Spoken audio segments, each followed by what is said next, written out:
Kanaafuu jalqaba irratti kiroomii warri qabdan karaa kiroomii keessan ni seentan jechuudha. Akkuma asirratti argitan kiroomii ni seentanii achii googilii irratti kilik gootan jechuudha. Erga googilii irratti kilik gootanii maali ka barbaadamu bakka irra keessaa kana google.com bakka jedhu erga kana xumurree wiikii lammaffaa irratti torban lammaffaa irratti keezii waa'ee Eeliyaas sana ni ilaalla.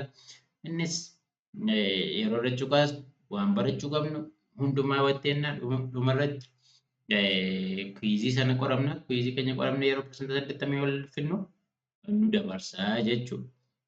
Torban lammaffaa keessatti keezii yoo xiqqaate maal laallachuudha? Keezii Eeliyaas, Agoos akkanatti hundaaf magariisa ta'e tiik ta'e darbuu qabaa jechuudha. Keezii torban lammaffaatti keezii lama laalameeti diskeeshin foorumii irrattis gaaffii jiru akkuma duraanii sana waan nutti fakkaate maal goona jechuudha? Deebisnaa jechuudha. Torban lammaffaa irratti giruuppii eenyuuti? East Harargee giruuppii hedduun jiraachuu danda'a bakka kana.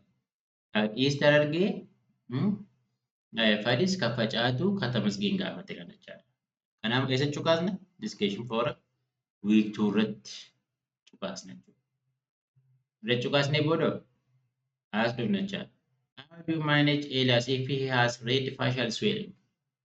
Kanaaf scenario Elias irra dhaabbanne yoo red facial swelling qabaate akkamitti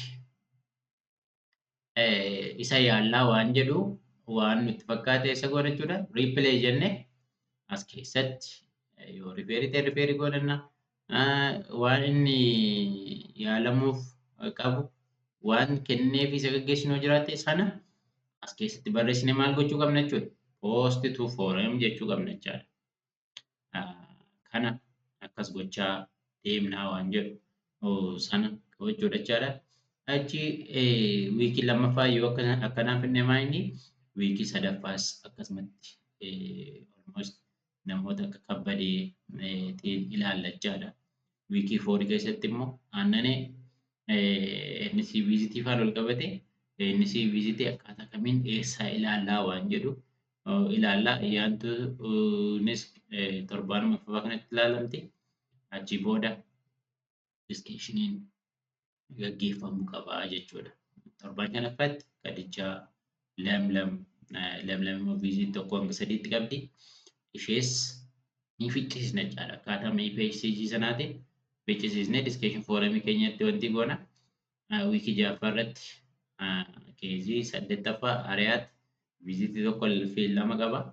7ffaa irratti communication skill kan jedhamu pre kan jennu akkamitti dhukkubsataa faana hariiroo gaarii dhumne maaliif akka dhufe keessaa adda baasnaa waan jedhu sana erga barannee booda maanni keezii hewaan ilaalla jechaadha. Hewaan viizitii tokko 2 qabdi.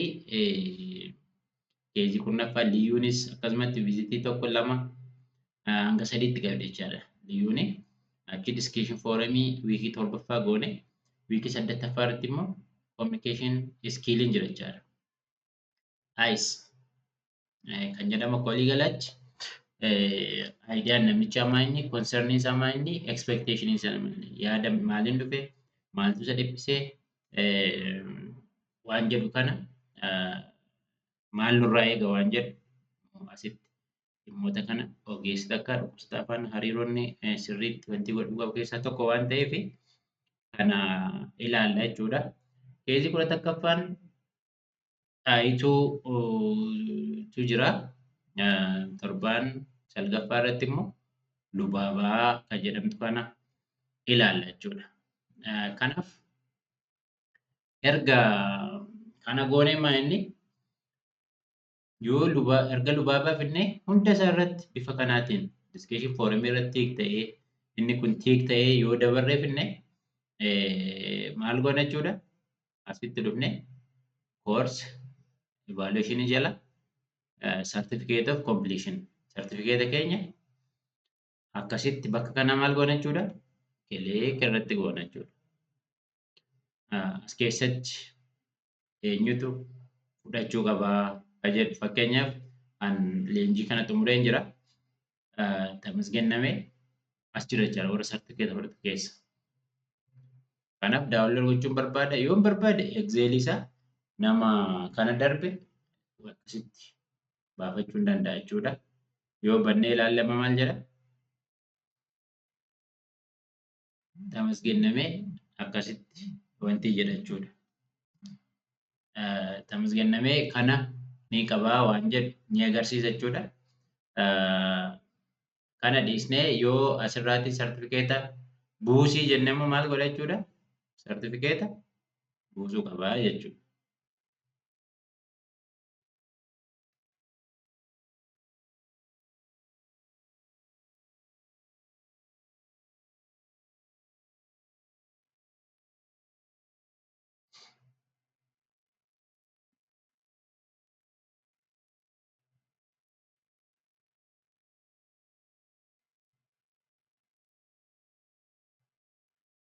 Kanaafi kana cuqaasnee maal goona jechuudha? Sartifikeetni keenya akkasitti nu dhufa jechaadha. Certificate maal jedha? Certificate of completion. This is to certify that Tamasgennamee has successfully completed the EPHCG e-learning training provided by the Ethiopian Ministry of Health in collaboration with USAID Digital Health Activity on May. It has a 15 CEU jedha jechaadha. Kanaaf maanni baarkoodii qaba jechaadha. Namni sobuu hin danda'u yookaan feekii irraatii adda daawwanlood godhannee maal goona jechuudha.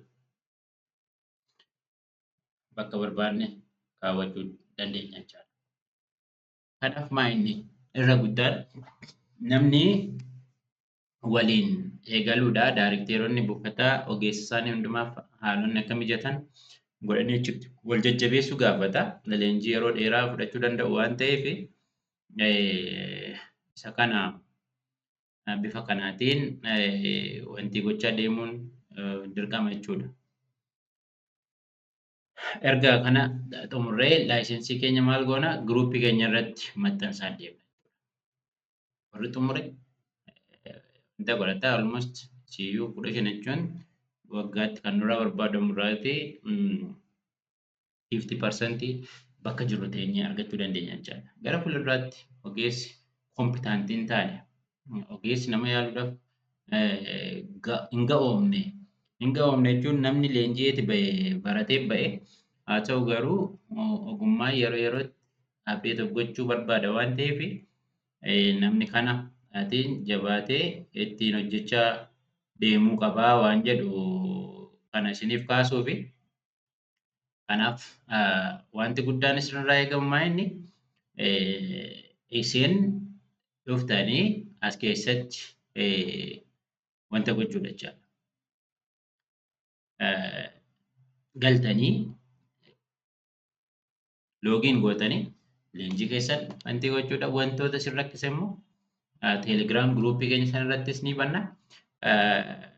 Leenjii kana egaa qaamaan namni wal bira dhufee walii kennuuf ni rakkisa waan ta'eef bifa viidiyoo isinii ibsuu danda'uutiin isiniif erguuf yaalee kanaaf maa'inni namni hundumtuu leenjuu qaba. Jalqaba ofii callisan yoo galmaan namni darbuu hin danda'u jechaadha. Maalirra darbuu hin danda'u? Namni leenjuu maal barbaada jechuudha? Almost wanti barbaada. Diskeeshin foorumii kanarratti nama maxxansuu barbaada. Diskeeshin foorumii kana immoo yoo nuti galmeessine alatti giruuppii kanaa ta'uu hin danda'u jechuudha. Namni diskeeshin foorumii irratti hin hirmaanne sartifikeetiin argatu. Yoo ofii leenjii illee argatu waan ta'eef daarikteeronni maqaa ogeessa keessanii leenjii kana fudhachuu danda'an maqaa isaanii fi iimeelii isaanii lakkoofsa bilbilaa isaanii nuuf ergitan jechuudha. Kanaaf nuti maqaa guutuu isaanii fi maqaa guutuu isaanii sartifikeeta irratti akkaataa barreessuu danda'uutiin maqaa isaanii fi iimeelii baafachuudha jechuudha. Akkuma namni feesbuuk irratti godhatu san bakka tokko tokkotti namoonni iimeelii hin qabne hedduutu jira. Isaaniif maal gochuu danda'ama? Waan ulfaatu miti jechuudha inni sun. Namni akkuma namni intarneetii fayyadamu baafachuu danda'a jechuudha. Namni smaartfoonii fayyadamu baafachuu danda'a. Sana iimeelii sirrii sana jechuudha. Qabatee wanta gochuu qaba. Kanaaf maa'inni haala sanaan itti deemamuu qaba yaada jedhu qabna. Kanaaf akka godina keenyaatti godinni keenya teekinooloojii fayyadamuu irratti rakkoo hin qabu. Godinaalee jiran keessaa fooyya'aadha jennee godinni yaadnu onu waan ta'eef sirnaan waan kana fayyadamtanii tajaajila hawaasa keenyaaf itti kennan. Egaa EPXG'n kun erga leenjiin ittiin tajaajiluu qabnaadha. Kaayyoon guddaan malee leenjii sartifikeetaaf miti kaayyoonsa. Kanaaf keessattuu ilaalcha hawaasa irratti hojjechuu barbaada jechaadha. Gaa'elaanii kana yeroo gaggalagalchaa wantoota tokko tokko gochaa ilaallu hawaasa biratti yaadonni tokko tokko kitaaba ilaaleetti na yaalee jechuun wantoonni akkasii darbee darbee bakki itti mul'atu jira. Kanaaf maa'inni jechuudha akka barbaadamu. Kanis yaalu amma kana ilaaleetii akkaataa kanaan amma mootummaan namni hundumtuu kitaaba ilaalee yaalamuu qaba jedhamee waan jiruufi sana ilaalleetti siyaallaa akkasumattis ganama barnoonni fayyaa yeroo kennamu dhimmoota kana kitaaba kanaan namni isin tajaajiluu qabaa jedhamee itti himamuu qaba. Kanaaf namoota waggaa 5 hanga 14tti jiran akkasumas sanii ol warra jiran qajeelfama EPHCG kanaan yaalla jechuudha. Namnis alaatii yeroo mana seenu kitaabicha qabamuu hin qabu jedhee hanga nu gaafachuu danda'utti barnoonni fayyaa irratti haala tuffisa qabuun kennamuu qaba. Carraa argame hundumatti hubannoon kanaa kennamee namni karaa sanaa qofa akka yaalamu gochuun murteessaadha waan jedhu sana ilaalcha hawaasni amma namuma akkanatti qilleensa irratti osoo waa takka hin laalle isa yaalu sana ni beekatti fakkaata garuu qabatama jiruutiin sanii miti jechuudha. Haalli lafarratti arginu ogeessi yeroo ammaa parastaamoolii fi amooksaa qofa ogeessa piriskiraayib gochaa oolutu hedduu uummata yoo jabaa jedhamu seeftiraa namummaa ajajaa oolu hedduu uummata garuu qabatama qabnuutiin qorichallee haala yeroo dheeraatti fayyadamuu hin dandeenye osoo reezistaansii deeveloppiin godhin osoo qorichi faana waliin bariine haala kennuu dandeenyuutiif waan murteessaadha waan ta'eef kana yaada keessa galchuun murteessaadha waan jedhu isinii dhaamuu barbaada. Hundaa ol egaa maa'innitti pilaatfoormii uummannu kanarratti ogeessi keenya saffisa barbaadamuutiin leenjisee keessaa ba'uu qabaan yaada keenya jechuudha. Ulfaadhaa telegiraama garee EPHCG leenji'aa jiru kana uumaa waliin itti deemna waan jedhu qaba galatoomaa.